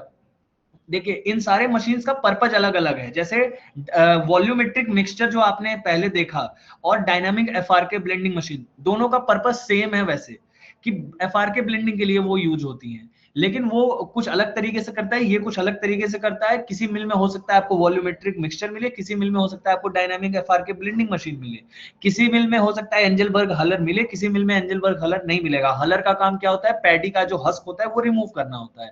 1 और 2 कोन पॉलिशर का क्या काम है, जब राइस प्रोड्यूस होती है उस राइस को पॉलिश करता है ताकि वो और चमके, सफेद और दिखे। तो काम सबका अलग अलग है, और डिपेंडिंग ऑन द मिल और मिल कैपेसिटी हर जगह अलग अलग टाइप की मशीन्स अवेलेबल होंगी। आपको बस पता करना है कि उस पर्टिकुलर मिल में कौन सी मशीन्स अवेलेबल हैं। सेम आप आगे बढ़ते जाओगे, देखो ग्रेडिंग शिफ्टर अवेलेबल है क्या, वाइब्रेटरी सीव ग्रेटर अवेलेबल है क्या, सीव सेपरेटर अवेलेबल है क्या, अवेलेबल एंड और सारे ऑप्शन सेम है कि अवेलेबल एंड फंक्शनल, मतलब चल रहा है वो तो अवेलेबल एंड फंक्शनल, अगर वहां पे चल नहीं रहा है तो अवेलेबल बट नॉट फंक्शनल, अगर है ही नहीं तो नॉट अवेलेबल। ये सारे क्वेश्चंस आप मिल ओनर, मिल इंचार्ज जो भी आपका सपोर्ट कर रहा है वहां पे आप उससे पूछते जाओगे, उनको सारी चीजें लगभग पता होती हैं, वो आपको बताते जाएंगे। अब देखो फिर उसका सीव सेपरेटर के बाद विनोवर है क्या।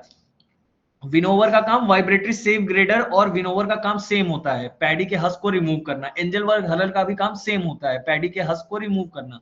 तो आप देखो अलग अलग बहुत सारे मशीन्स के सेम पर्पज है, किसी मिल में कुछ होगा किसी मिल में कुछ होगा, आपको सेम क्वेश्चन मतलब अलग अलग मशीन्स के लिए पूछते रहना है, बस यही काम मतलब कि हमारा इसमें रहेगा।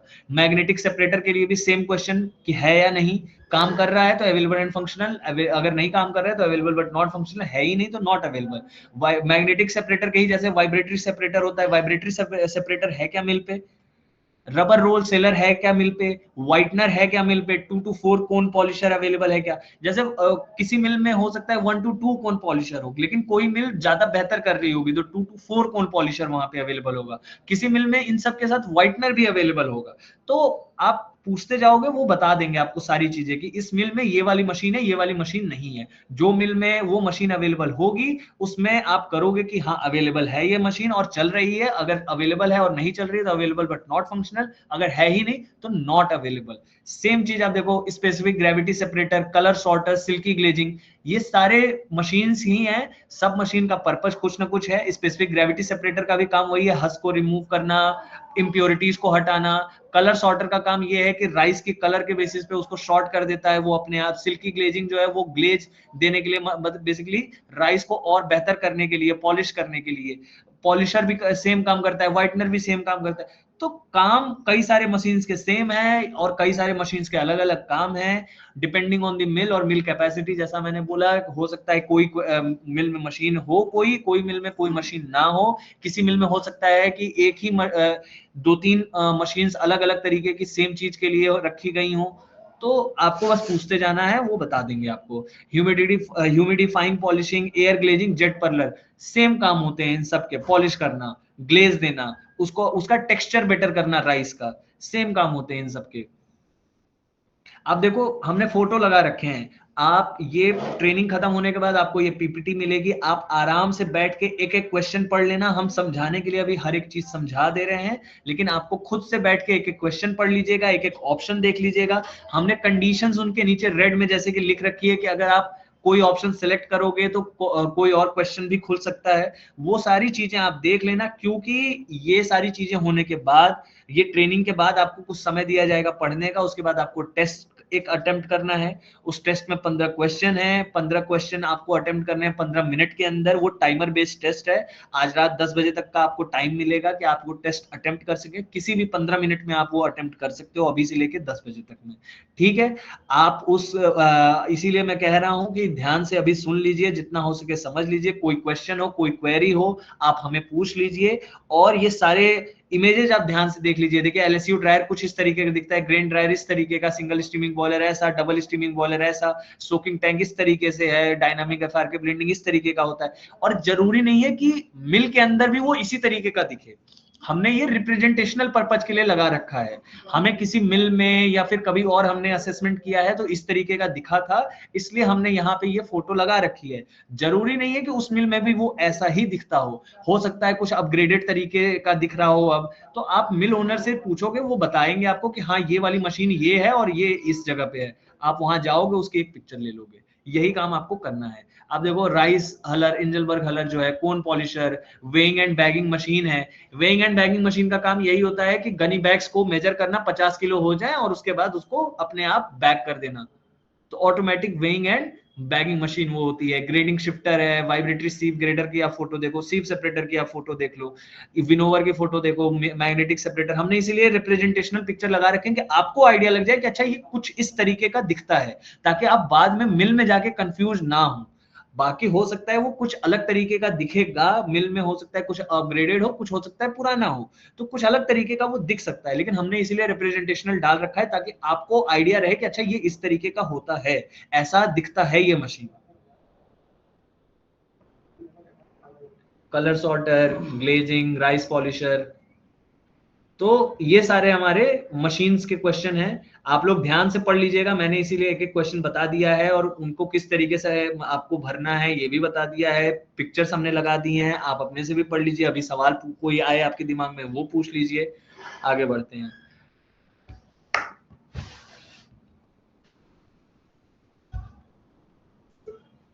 इसके अलावा कोई और मशीन है तो उसमें आप यस करेंगे सिंगल पॉइंट के लिए। अगर कोई और मशीन है तो उसका नाम लिख देंगे। इसके बाद है कि जो राइस है वो पैक करने में कितना टाइम लगता है। अगर ऑटोमेटिक है तो इमीडिएट हो जाती होगी। अगर मैन पावर कर रही है, अगर कोई पर्सन उसको कर रहा है 2 से 4 घंटे ले रहा है, 6 से 7 घंटे, उसके अकॉर्डिंग देख लीजिएगा आप जहाँ पर भी पैकेजिंग हो रही होगी। जो पैकेजिंग करते हैं वो कहाँ पर कर रहे हैं, गोडाउन में कर रहे हैं, वेयर हाउस में कर रहे हैं, या फिर कैप स्टोरेज जहाँ पर वो स्टोर कर रखा है वहां पर कर रहे हैं, ओपन एरिया में राइस को स्टोर कर रहे हैं। तो उस हिसाब से मल्टीपल चॉइस क्वेश्चन है। अगर इस मल्टीपल चॉइस है इसका मतलब आप 1-2 सेलेक्ट कर सकते हैं, 3 भी कर सकते हैं। अगर अदर्स सेलेक्ट करते हैं तो उसके हिसाब से आपको बताना है वो कहाँ पर उसको पैक्ड कर रहे हैं। इसके बाद है what type of processing aid use in the milling process. वो किस तरीके का प्रोसेसिंग एड यूज कर रहे हैं, वाटर कर रहे हैं, लुब्रिकेंट कर रहे हैं, पॉलिशनर, वाइटनर। अगर वो कोई और कर रहे हैं तो उसके हिसाब से आप अदर सेलेक्ट कर सकते हैं। ये कुछ इमेजेस हैं स्टोर टाइप की, जैसे कि वेयर हाउस में इस तरीके से शेड बना होगा और इस तरीके से गनी बैग रखे होंगे। जैसे कि रखा है यहाँ पर क्रॉस टैकिंग की तरह रखे गए हैं। क्रॉस टैकिंग में ओपन स्टोरेज में ओपन में टारपुलिन बिछा रखी होगी, उसके ऊपर ड्रेनेज मटेरियल डाल रखा होगा पैडी का, या फिर जमीन से उठा होता है उसे उसके ऊपर गनी बैग को रखते हैं, उसे कवर कर देते हैं टारपुलिन से, तो उसे कैप बोलते हैं। इसके बाद है कि जो हमारे गनी बैग है उन्हें वेट करने के लिए हम वो लोग क्या यूज कर रहे हैं। जैसे कि अगर ट्रक है, बड़ा ट्रक आ रहा है तो उसके लिए वेग ब्रिज यूज करते हैं। पहले वेग ब्रिज आता है विद लोड, पैडी पैडी के साथ लोड है या राइस के साथ लोड है, उसका पूरा वेट करते हैं, उसे अनलोड करते हैं मिल के अंदर, फिर उसे दोबारा वेट करते हैं, तो माइनस करके पता चल जाता है कि हमारा कितना पैडी या राइस मिल के अंदर आया है। ऐसे एक है डिजिटल प्लेटफॉर्म, वो 1 बाय 1 गनी बैग को मेजर करेंगे। स्टोन वेइंग मशीन में भी डिजिटल में आपको डिजिटली दिखाई देगा कि किस तरीके से वहां पर कितने किलो का कट्टा है, 50 मोस्टली 50 kg का होता है। और स्टोन वेग में भी आपको वैसे दिखेगा। अगर कोई और यूज कर रहे हैं, जैसे कि बड़ा वाला तराजू होता है, एक तरफ वेट रखते हैं और एक तरफ गनी बैग रखते हैं, तो शायद वो भी हो सकता है, तो उसके लिए आप अदर सेलेक्ट करके उसमें लिख देंगे। अब अगर वो जो भी इक्विपमेंट है वेइंग तोलने के लिए, क्या वो कैलिब्रेटेड है या नहीं, तो उसके लिए अगर कैलिब्रेटेड है तो वेइंग ब्रिज के लिए वो कैलिब्रेशन का सर्टिफिकेट दिखाएंगे आपको, डिजिटल प्लेटफॉर्म का कैलिब्रेशन का सर्टिफिकेट दिखाएंगे। मोस्टली ये 1 ईयर का होता है। अगर उनके पास सर्टिफिकेट है तो आप सिलेक्ट करके उसका सर्टिफिकेट की फोटो डाल देंगे, अगर नहीं है तो नन ऑफ दी अबव करके आप आगे वाले क्वेश्चन में भर जाएंगे। जैसे मैंने बताया, वेइंग ब्रिज में पूरे के पूरे ट्रक का वेट होता है, उसके बाद पहले लोड के साथ फिर अनलोड के साथ। ऐसे ही डिजिटल प्लेटफॉर्म है। और स्टोन वाले में यहाँ पर एक स्टोन लगे होते हैं और यहाँ पर मेजरिंग का एक यूनिट होती है, वो जैसे ही जितना भी वेट डालेंगे उस हिसाब से वो पोजीशन पे जाके बता देगा कि इस गनी बैग का वेट 50 kg है, 40 kg है। कि ये कुछ कैलिब्रेशन के सर्टिफिकेट हैं। इसके अंदर यहाँ पर आपको डेट दिखी, यहाँ पर आपको लोड दिखेगा। ये अगर, क्योंकि यहाँ पर पूरे ट्रक का वेट हो रहा है तो उसमें मोस्टली 4000 kg हो सकता है, इस हिसाब से यहाँ पर इस चीज में लिखा होगा यहाँ पर। और ये डिजिटल प्लेटफॉर्म का सेम। इसके बाद है हमारे क्वालिटी टेस्ट इक्विपमेंट। कोई भी पैडी या फिर राइस मिल के अंदर आ रहा है तो उसका क्वालिटी टेस्ट जरूर होता है। क्वालिटी टेस्ट करने के लिए हम बेसिकली सैंपल को उठाते हैं। सैंपल हम एक कट्टे के अंदर 4-5 जगह से सैंपल कलेक्ट करते हैं। उसके अंदर हम कौन कौन से टेस्ट परफॉर्म कर रहे हैं, जैसे मॉइस्चर चेक देख रहे नहीं देख रहे, तो उनके पास मॉइस्चर मीटर है कि नहीं है। और सैंपल को तोलने के लिए हमारे पास एक छोटा तराजू होता है। तो कंफ्यूज मत होइएगा डिजिटल वाले में और वेइंग स्केल में। ये वेइंग स्केल छोटा होता है, इसमें सैंपल को मेजर किया जाता है, उसके अंदर पूरे गनी बैग को मेजर किया जाता है। एनिमल प्लेट में हम सैंपल को इकट्ठा करते हैं। सीप सेपरेटर में उस जो मटेरियल जो भी आपने पैडी लिया है उसको अलग अलग पार्ट में डिवाइड हो जाता है। इसके अंदर सीप्स लगी हुई हैं, उस हिसाब से जैसे कि अगर पैडी बड़ा है तो वो ऊपर रह जाएगा, छोटा वाला नीचे चल जाएगा। एक छन्नी की तरह है, इसमें 5-6 छन्नी लगी होती हैं जो उसके अकॉर्डिंग उसको ग्रेड में डिवाइड कर देती है। उस हिसाब से इसके अंदर क्वालिटी टेस्ट होती है। सैंपल डिवाइडर में भी सेम है, ऊपर से हम डालते हैं तो दो, एक तो बड़ा मटेरियल और छोटा मटेरियल अलग अलग हो जाता है। सैंपल पाउच में हम सैंपल को कलेक्ट करते हैं, या तो वो एनिमल प्लेट में सैंपल को कलेक्ट कर रहे होंगे या फिर सैंपल पाउच में लेके रख के किसी और को दे रहे होंगे कि जो क्वालिटी टेस्ट या जो भी मैनेजर होगा क्वालिटी का वो उसको चेक कर रहा होगा। परखी, ये परखी जो होती है इससे हम सैंपल कलेक्ट करते हैं गनी बैग के अंदर पंच करके, इससे निकालते हैं कम से कम 6-7 जगह से मटेरियल को निकालते हैं। इसके बाद क्वालिटी टेस्ट जो कैलिब्रेटेड है या नहीं, इसमें सिर्फ 2 ही चीजें हैं, जैसे कि 3 चीजें हैं, मॉइस्चर मीटर, वेइंग स्केल और सेपरेटर। अगर इन तीनों के कैलिब्रेशन है तो आपको सर्टिफिकेट डालने हैं। अगर मशीन पे आपको दिख रहा है कि ये पिछले साल खरीदी गई थी और अभी तक वो है और वो 1 ईयर के अंदर आ रही है तो वो कैलिब्रेटेड है। अगर वो दिख रहा है तो उसकी फोटो डाल दीजिएगा, वरना उनसे सर्टिफिकेट मांग लीजिएगा। ये सर्टिफिकेट है। अभी पीछे मैंने आपको वेइंग ब्रिज का बताया था कि यहाँ पर क्वांटिटी लिखी होती है, ऐसे ही इसमें भी लिखा होगा कि 15 ग्राम, 50 ग्राम, मोस्टली 50 ग्राम का सैंपल हम कलेक्ट करते हैं तो इसके अंदर भी 50 ग्राम का सैंपल लिखा होगा कि ये वेइंग, जैसे इसमें लिखा है 100 मिलीग्राम ले सकते हैं, तो 100 मिलीग्राम वेट को मेजर करने के लिए छोटा तराजू यूज करते हैं हम। नेक्स्ट फॉर्म है हमारा क्वालिटी फ्रेमवर्क।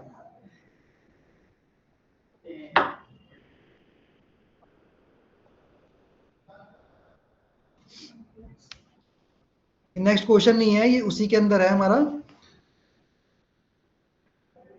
मशीनरी के अंदर ही है हमारा ये क्वेश्चन। क्वालिटी फ्रेमवर्क के अंदर ये क्वेश्चन है, is the quality test done at the site. जो भी राइस की या फिर पैडी की, वो क्वालिटी चेक वहीं कर रहे हैं या फिर किसी और कोई प्रॉपर रूम बना रखा है वहां पर। अगर उन दोनों की हो रही है, जैसे पैडी की भी करते हैं, वो आता है जैसे पैडी मिल के अंदर क्वालिटी टेस्ट को कर कौन रहा है, क्यूसी मैनेजर हो सकता है, टेक्निकल असिस्टेंट हो सकता है, या फिर उनका कोई पर्सन है जो जिसको इसके बारे में जो नॉलेज है वो कर रहा है। तो अब उस हिसाब से सिंगल चॉइस है, आपको इसमें एक ही सिलेक्ट करना है, क्यूसी मैनेजर हो सकता है, टेक्निकल असिस्टेंट हो सकता है, अदर है तो अदर्स में आपको अदर सेलेक्ट करके बताना है कि वो कौन सा पर्सन है। हो सकता है मिल इंचार्ज ही अपनी क्यूसी क्वालिटी टेस्ट कर रहा हो, या फिर उनका कोई पर्सन हो जो जैसे कि वहां पर डीओ होते हैं, या फिर कोई वर्कर है जो भी उसको परफॉर्म कर रहा है या फिर मेजर कर रहा है उसकी क्वालिटी को, तो उसके बारे में आपको वहीं लिखना है। इसके बाद है कि पैडी की कौन कौन सी रिसीविंग के टाइम पे आप टेस्ट परफॉर्म कर रहे हो, क्या उनका मॉइस्चर चेक कर रहे हो, फिजिकल पैरामीटर चेक कर रहे हो, अगर वो कोई और पैरामीटर भी देख रहे हैं तो उसके लिए भी आपको अदर सेलेक्ट करके उसमें एक्सप्लेन करना है। अब वो पैडी की जो कितने इंटरवल में चेक करते हैं, वीकली करते हैं, 14 दिन में करते हैं, 15 महीने में करते हैं, या फिर वो डेली बेसिस पे करते हैं, जब भी मटेरियल आता है। आज जैसे मटेरियल आया है, आज चेक की उसकी पैडी की, तो आपको उस हिसाब से क्वेश्चन सेलेक्ट करना है। सेम राइस के लिए भी है, पैडी के लिए जैसे क्वालिटी चेक हो रही है, सेम राइस के लिए भी है। इसमें भी जैसे what test are performed on rice after milling, जब मिलिंग हो गई, राइस प्रॉपर आ गया है, तो गनी बैग में पैक होने से पहले उसकी मॉइस्चर मीटर और फिजिकल पैरामीटर हम चेक करेंगे। सेम वो अगर कुछ और भी पैरामीटर चेक कर रहे हैं तो टेक्स्ट में लिखना है, कैश कितने इंटरवल में कर रहे हैं, सेम वही क्वेश्चन है, वीकली 14 दिन में या मंथली या फिर वो डेली बेसिस पे। अगर वो डेली बेसिस पर कर रहे हैं तो आपको अदर सेलेक्ट करके इफ अदर्स में लिखना है कि डेली बेसिस पे कर रहे हैं वो। Is there traceability system for tracking for raw material to finish product, paddy को डालने से और राइस बनने तक कोई उनके पास ट्रैकिंग सिस्टम है, या फिर उन्होंने कोई सिस्टम ले रखा है कंप्यूटर पे कि पैडी डाला, सोकिंग टैंक में गया, इसके बाद इतना प्रोडक्ट हो गया, तो ऐसा कोई ट्रैकिंग सिस्टम है उनके पास? तो अगर है तो यस करना है, अगर नहीं है तो नो करना है।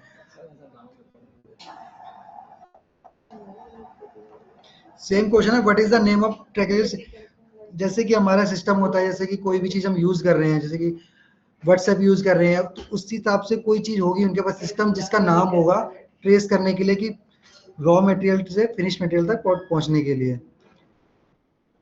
इसके बाद हमारा फोर्थ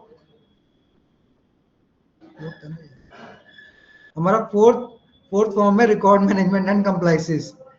इसके अंदर आपको बेसिक डिटेल दोबारा भरनी है, वो आपको बता दिया था कि पहले आप लिख के रख लीजिएगा। टाइप ऑफ मिल आपको पता ही होगा, जो आपने 3 फॉर्म भर दिए, तो इसके बाद इसके अंदर आपको रिकॉर्ड देखने हैं। तो आप कोशिश कीजिएगा ये वाला पार्ट और वेरिफिकेशन रिपोर्ट दोनों को एक साथ भरिएगा, क्योंकि दोनों में ही आपको पूछना पड़ेगा डीओ या फिर किसी से। तो इसके अंदर आपको बेसिकली आपको जो भी जैसे क्वालिटी टेस्टिंग के लिए पूछ रहे हैं, तो उनका क्वालिटी टेस्ट का या फिर कोई फ्रेमवर्क बना होगा, या फिर उनके पास पैम्पलेट होगा, कुछ भी होगा जिसमें वो लिख रखा होगा कि मॉइस्चर मीटर 70% है, इसमें स्टोन इतना निकला, इतना हमने वेट लिया था सैंपल का, उस पर बिल्कुल लिखा होगा कि सैंपल इस 50 केजी में ये क्वालिटी टेस्ट हुए हैं। अगर वो रिपोर्ट उनके पास है तो उसी सिलेक्ट करना है, फोटो डालना है। रॉ मटेरियल इन्वेंट्री, कितना उनका रॉ मटेरियल पड़ा है स्टोरेज में जो पैडी के रूप में है, जिसपे अभी राइस काम नहीं हुआ है मिलिंग के लिए, तो उसकी इन्वेंट्री के लिए उन्होंने क्या मैनेजमेंट यूज कर रखा है, रजिस्टर मेंटेन कर रहे हैं, डिजिटली वो एक्सेल पे डे टू डे उसे सॉफ्टवेयर कोई सॉफ्टवेयर यूज कर रहे हैं। अगर राइस बन गया है तो कितनी इन्वेंट्री पड़ी है उनके पास, और ऐसे ही डेली प्रोडक्शन उनका लॉग बुक कि आज 200 टन हमने बना लिया, मतलब राइस मिलिंग कर ली, या फिर डे टू डे कितना कितना कर रहे हैं, ऐसा कोई रिकॉर्ड है। तो जो जो आप सेलेक्ट करेंगे उसका आपको प्रूफ देना है। ये प्रूफ उनका हार्ड कॉपी में भी हो सकता है और डिजिटल भी हो सकता है, जो एक्सेल पे मेंटेन कर रहे हैं। अगर एक्सेल पे मिलता है तो आपको प्रॉपर फोटो खींचनी है उसके कंप्यूटर की, ताकि हमें पता लगे कि हाँ ये चीज इसमें हो रही है। क्वालिटी इंश्योरेंस रिकॉर्ड बैच, कि कितना क्वालिटी रिकॉर्ड कर रहे हैं बैच वाइज। एनएक्सएलआर, इसके लिए क्या कि कितना टूटा चावल निकला, जैसे मान लीजिए 50 केजी उन्होंने मिल किया था, उसमें निकला 5 केजी टूटा निकला, उस 50 केजी में 5 केजी हस्क निकला, तो आपका प्रॉपर चावल आपका निकला 40 केजी, 50 ब्रोकन और हस्क। ऐसा कोई रिकॉर्ड मेंटेन कर रहे नहीं कर रहे, उनकी ऑडिट और इंस्पेक्शन हो रही है नहीं हो रही है। उन्होंने, हो सकता है ना कि मिलिंग होने के बाद चावल उन्होंने स्टोर में रखा, कुछ चावल उन्होंने पीडीएस को भेज दिया, पब्लिक डिस्ट्रीब्यूशन सर्विस, राशन की दुकानों को, या फिर ओएससी को दे दिया। उसके बाद उनके पास कितना चावल अभी तक बचा हुआ है, क्या उसका कोई रिकॉर्ड है? अगर इनमें से वो कुछ भी मेंटेन नहीं कर रहे हैं तो आपको नन ऑफ दी अबव करना है। पर मोस्टली आपको मिलेंगे कुछ कुछ चीजें कि जो जो वो रिकॉर्ड मेंटेन कर रहे होंगे, तो जो जो मिलेंगे आपको उनको सेलेक्ट करना है। इसके बाद है कि उनके पास FSSAI का लाइसेंस है या नहीं है। अगर है तो फोटो डालनी है, अगर नहीं है तो कोई फोटो नहीं डालनी है। मिलिंग चलाने के लिए पर उनके पास कोई लाइसेंस है या नहीं है, ये लाइसेंस उन्हें OSCSC या किसी और के थ्रू उन्हें मिला होगा, तो उसकी आपको फोटो डालनी है। अगर यस करेंगे, नो करेंगे तो फोटो नहीं मांगेगा। ऐसे ही बॉयलर के लिए सर्टिफिकेट की फोटो डालनी है, यस करेगा, और नो करोगे तो नहीं। और कोई अगर उनके पास डॉक्यूमेंट है तो उससे रिलेटेड। इसके बाद एक फीडबैक है कि मिलर को दिक्कत परेशानी क्या आती है। अगर मिलर को कोई आपने जब असेसमेंट कर लिया तो उनसे पूछ सकते हैं आपको ऑपरेशनल करने में कोई दिक्कत परेशानी, कुछ प्रॉब्लम तो नहीं आ रही है। वो जैसा बताएंगे आप ऑप्शन सेलेक्ट कर लीजिएगा। अगर कोई और ऑप्शन अदर्स बताते हैं तो जैसे इसमें मल्टीपल चॉइस है, जैसे उन्होंने इंकंसिस्टेंसी बताया, हाई एनर्जी बताया और डिफिकल्टी बताया, उसके अलावा उन्होंने अदर में बताया तो वो मेंशन कर दीजिएगा बस। अच्छा, फीडबैक में जो ऑप्शंस हैं, इस ऑप्शंस का देखिए मतलब मैं समझा दूं आपको कि मिलर अपनी क्या क्या दिक्कतें बता सकता है। उसके लिए जो हमने ऑप्शन दे रखे हैं वो ये है कि मिलर ये बोल सकता है कि जो रॉ मटेरियल पैडी आता है उसकी क्वालिटी खराब आती है, तो वो आ गया inconsistent quality of raw materials. अगर वो कहता है कि बिजली का बहुत खर्चा आ रहा है, इलेक्ट्रिसिटी बहुत महंगी है, या फिर बहुत इलेक्ट्रिसिटी यूज होता है, तो वो आ जाएगा high energy consumption and operational cost में। और उसके बाद अगर वो कहता है कि मशीन को चलाने में बहुत दिक्कत आती है, मशीन का रख रखाव करने में, मेंटेनेंस करने में बहुत कंजप्शन होता है, बहुत कॉस्ट लगती है, तो difficulty in maintaining machine hygiene and maintenance हो जाएगा। फिर अगर वो कहता है कि जैसे लेबर नहीं मिलता है, आजकल ये भी एक बड़ी समस्या है कि लोगों को लेबर नहीं मिल पाती है जो कि ये काम करें, तो लैक ऑफ स्किल्ड लेबर में आ जाएगा। अगर वो ये कहता है कि चूहे अक्सर खा जाते हैं या फिर अक्सर खराब हो जाता है, कीड़ा लग जाता है, तो pest control and storage issue आ जाएगा। अगर वो ये कहता है कि समय पे पैडी उसको मिलती नहीं है, क्योंकि पैडी देने का काम जो है वो OSCSC का है, प्रोक्योरमेंट सेंटर का है, तो कई बार वो ये बोल सकते हैं कि पैडी हमको समय पे मिलता नहीं है और फिर बाद में डिले हो जाता है, तो डिले इन सप्लाई चेन और रॉ मटेरियल डिलीवरी हो जाएगा। या फिर उसको ये भी लगे कि अरे बहुत सारा, जैसे हमने जो खुद ये क्वेश्चनेयर इतना लंबा पूछ रखा है वो यही है कि OSCSC के हिसाब से ये सारी चीजें मिल में होनी चाहिए। तो वो बेसिकली ये क्या है, ये रेगुलेशंस है, ये कॉम्प्लायंसेज है कि एक मिल को फॉलो करना पड़ता है ये गाइडलाइंस अपना मिल चलाने के लिए। तो अगर मिलर को ये भी लगता होगा कि बहुत कागज जमा करने पड़ते हैं, बहुत लाइसेंस लेने पड़ते हैं, बहुत सारी तमाम मतलब की दिक्कतें आती हैं, तो ये आप इसमें ले सकते हैं too many regulations and compliance में। तो ये फीडबैक मतलब मिलर की तरफ से हमको मिल सकता है कि ये प्रॉब्लम वो फेस करता है। अगर वो इनमें से कोई भी प्रॉब्लम बोलता है, आप उसके हिसाब से ऑप्शन सेलेक्ट कर लेना। इसके बाद हमारा वेरिफिकेशन रिपोर्ट का एक फॉर्म रहेगा। ये थोड़ा टेक्निकल फॉर्म है, इसमें हम अलग से, इसीलिए जो लोग सेलेक्ट हो जाएंगे हमारे इस प्रोसेस में, कि आज जब आप लोग टेस्ट दे देंगे उसके बाद एक स्मॉल इंटरव्यू हम लोग कल कर लेंगे आपका 5 मिनट का, तो उसके बेसिस पे हम लोग सेलेक्ट करेंगे आपको। जो भी आप सेलेक्ट होंगे इसमें से, उनको हम अलग से वेरिफिकेशन रिपोर्ट के लिए समझाएंगे, क्योंकि ये थोड़ा टेक्निकल है हमारा और आपको अच्छे से हमें समझाना पड़ेगा, तो इसके लिए अलग से हमें आधा 1 घंटा लगेगा, इसीलिए ये क्वेश्चन हम बाद में करेंगे। हाँ, इन सब के बाद आपके लिए है असेसमेंट कंप्लीशन फॉर्म। जैसा मैंने बोला था कि ये सारी चीजें आप जब कर लोगे, कि जैसे, और मैंने पहले ही बताया ना आपको कि एक फॉर्म आप भरोगे, उसके बाद आप बोल दोगे QC कोऑर्डिनेटर को अपने कि हमने ये फॉर्म भर दिया है, आप चेक कर लीजिए। जितने देर में वो चेक कर रहा होगा आप दूसरा फॉर्म भर लोगे। इसी तरीके से आप जब ये 5 फॉर्म भर लोगे वेरिफिकेशन रिपोर्ट तक, उसके बाद, और ये सारी चीजें QC कोऑर्डिनेटर आपका वेरीफाई कर देगा कि हाँ सारे फॉर्म सही हैं, आपकी कोई इशू अब नहीं है, आप जा सकते हो। आपको जाने से पहले ये कंप्लीशन फॉर्म भरने होंगे। ये कंप्लीशन फॉर्म आपको प्रिंट में निकाल के ले जाना होगा और मिलर के साथ बैठ के भरना होगा कि इस डिस्ट्रिक्ट के इस मिल पे ये इस दिन इस डेट पे आप अपना नाम कि नेम ऑफ द असेसर लिख के कि आपने ये असेसमेंट किया है, ये वेरिफिकेशन किया है। ये करना बहुत जरूरी है, क्योंकि इसमें हमने एक लाइन ये लिख रखी है कि आपने किसी भी तरह का कोई पैसा नहीं मांगा है, कोई भी ब्राइब आपने जिसको कहा जाता है या फिर करप्शन कह लीजिए, आपने कोई करप्शन नहीं की है उनके साथ। क्योंकि कल को ऐसा हो सकता है कि आप मिल का वेरिफिकेशन करके आ जाओ, हम अपना रिपोर्ट सबमिट कर दें कि हाँ इस मिल में ये था, और कोई मिलर खड़ा होके कह दे कि नहीं वो तो आया था मुझसे पैसे लेके मेरा रिपोर्ट भरा है, तो ये हो सकता है। इसीलिए उसको इंश्योर करने के लिए कि कल को कोई आप पे सवाल ना उठाए, इसीलिए हमारा बहुत जरूरी है कि ये फॉर्म हम उस मिलर से भरवाएं। आप ये भरोगे, मिलर इसको साइन करेगा, आप इसको साइन करोगे कि हाँ आपने कोई पैसा नहीं डिमांड किया है इस मिलर से।